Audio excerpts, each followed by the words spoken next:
Hello friends, welcome to ऐसे classes. कैसे हैं आप सब फ्रेंड्स? आज की जो हमारी वीडियो है वो है रूल्स ऑफ ड्राफ्टिंग के ऊपर।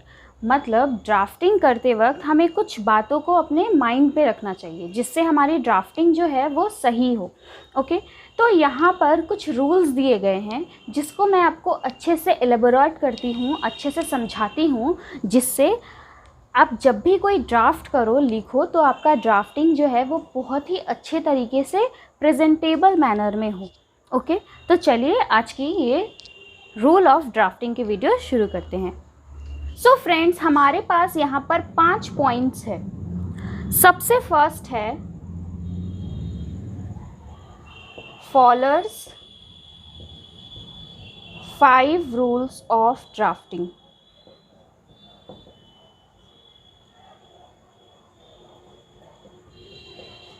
पॉइंट नंबर 2 है sketch of drafting.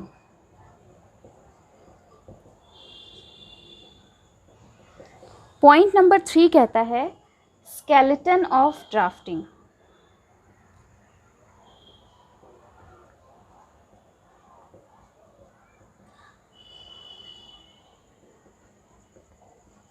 Four number है special attention to some documents. And last number point है एक्सपर्ट्स ओपिनियन।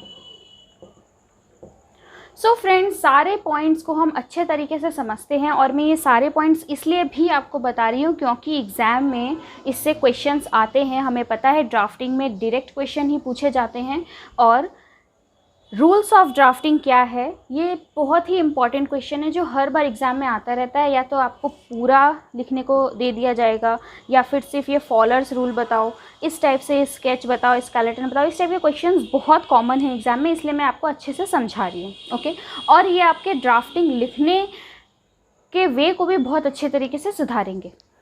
सो फ्रेंड्स, हमारा सबसे फर्स्ट जो है फॉलोअर्स 5 रूल्स ऑफ ड्राफ्टिंग, इसके ऊपर मैंने बहुत ही डिटेल में आपको वीडियो बना के दी है। वो 5 रूल्स क्या है, उनका मतलब क्या है, सब कुछ मैंने आपको बताया है। तो यहाँ पे मैं बहुत ही शॉर्ट में आपको बता रही हूँ। अगर आपको अच्छे से देखना है तो आप वो देख सकते हो। मैं अगर यहाँ पे बताऊँगी तो वीडियो लॉन्ग हो जाएगी यहाँ पे।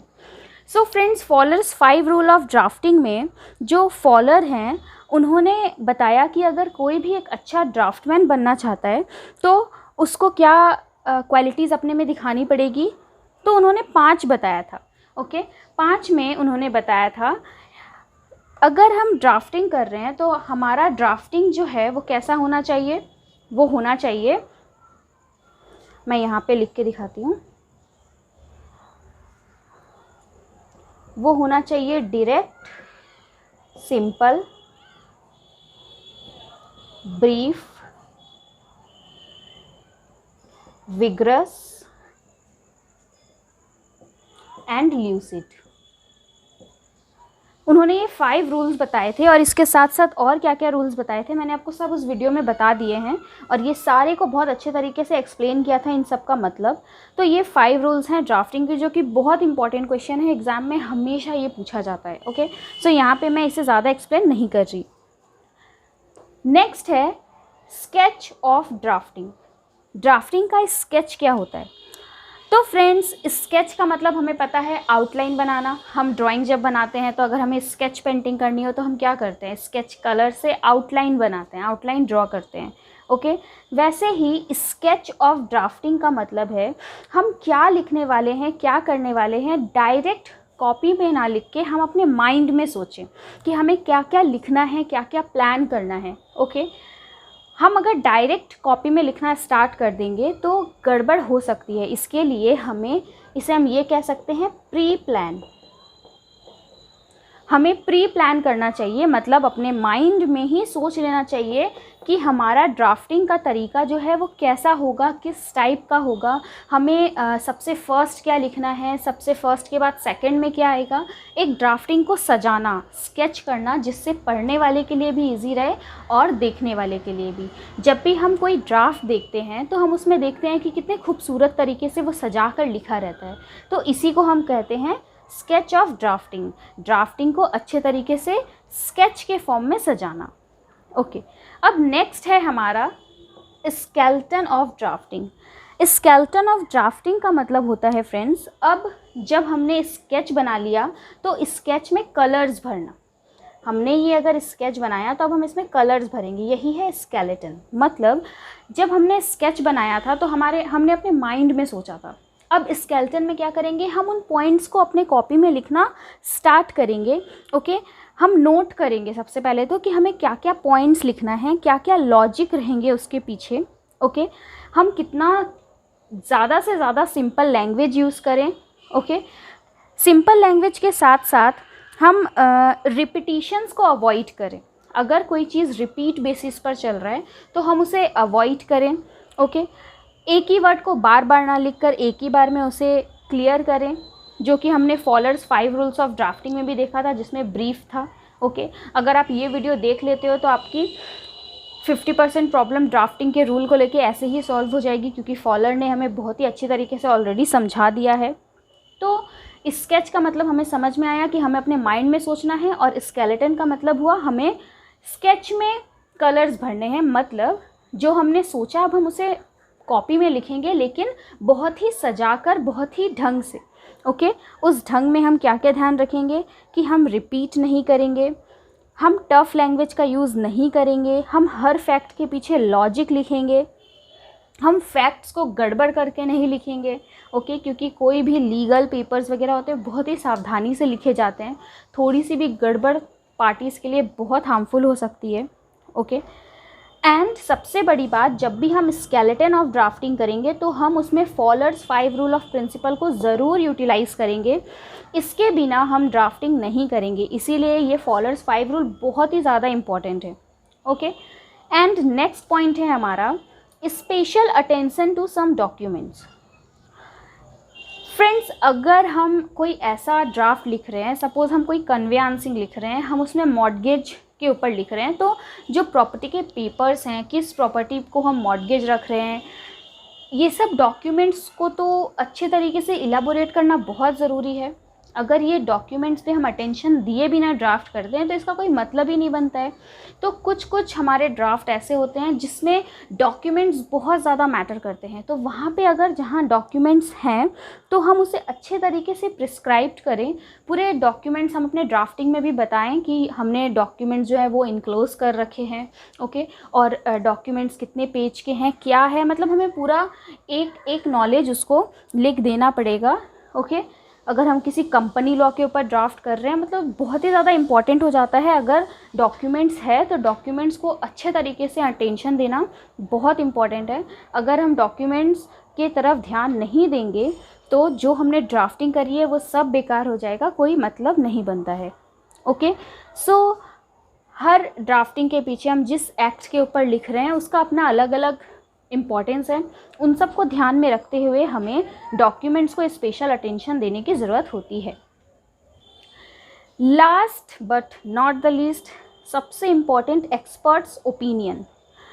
एक्सपर्ट ओपिनियन में क्या है कि कुछ एक्सपर्ट्स हैं जिन्होंने अपना ओपिनियन रखा है कि जब भी हम ड्राफ्टिंग करें तो हमें इन पॉइंट्स को अपने माइंड में रखना चाहिए।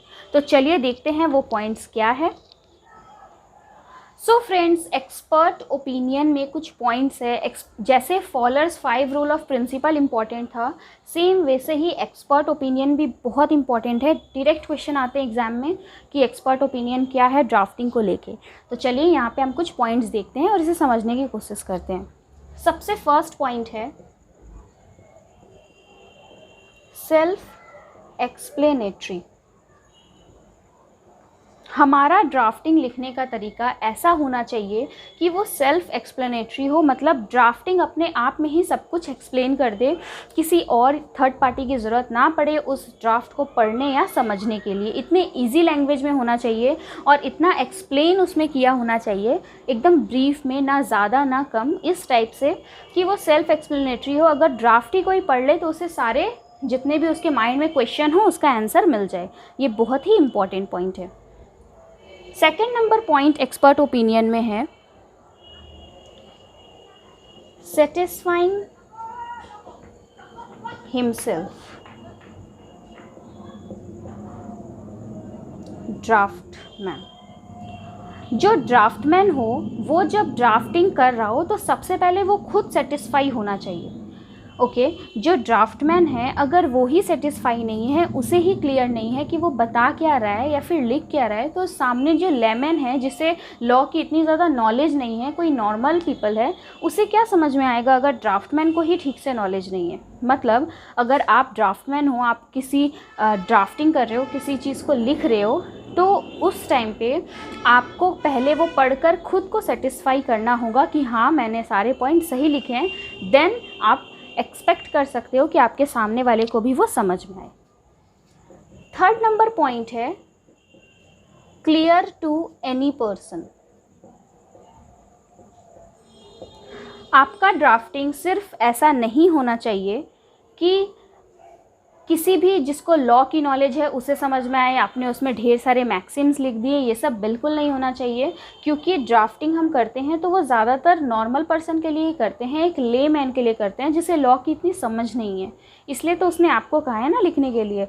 तो clear to any person, language एकदम नॉर्मल होना चाहिए, एकदम ईजी, हर पर्सन को क्लियर हो जाए पढ़ने के बाद। किसी भी तरीके का फैक्ट्स को छुपाना ये सब नहीं होना चाहिए, या फिर वर्ड्स को घुमा घुमा के लिखना, ये सब चीज़ें नहीं होनी चाहिए। ओके, देन नेक्स्ट पॉइंट है हमारा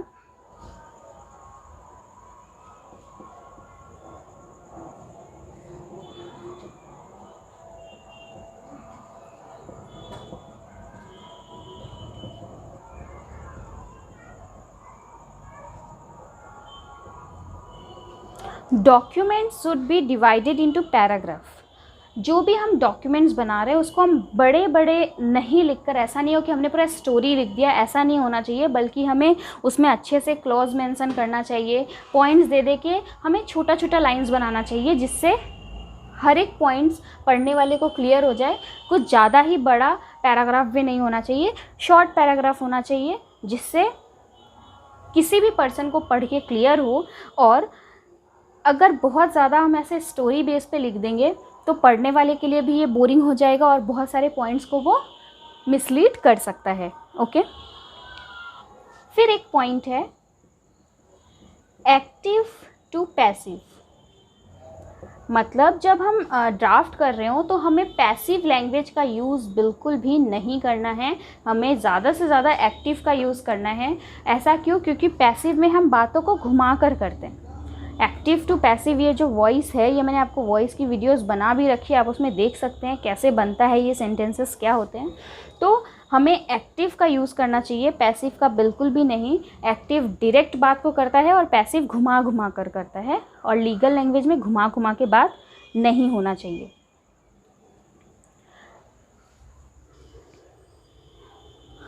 सो फ्रेंड्स, ये थे कुछ इम्पॉर्टेंट पॉइंट्स। और भी पॉइंट्स हैं, जैसे कि हमें जुडिशियल लैंग्वेज यानी कि लीगल लैंग्वेज का भी यूज़ ज़रूर करना चाहिए।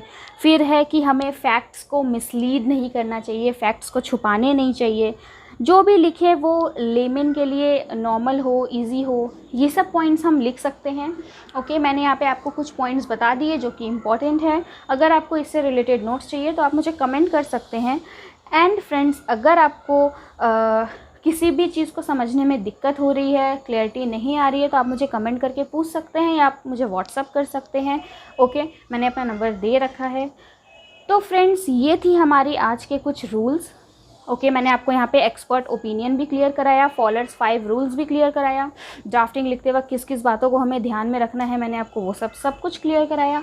अगर आपको अभी भी प्रॉब्लम है तो आप ज़रूर मुझे कमेंट करके पूछें, और अगर वीडियो अच्छी लगी तो एक लाइक कर दें, और इस टाइप की और वीडियोस चाहिए तो मुझे ज़रूर बताएं कमेंट करके, और कमेंट ज़रूर करें, मुझे आपका कमेंट पढ़ना बहुत अच्छा लगता है। और चैनल को सब्सक्राइब कर दें, जिससे मैं जो भी वीडियोज़ दूँ वो फटाफट आप तक पहुँच जाए। So friends, thank you. Please stay connected. Bye bye.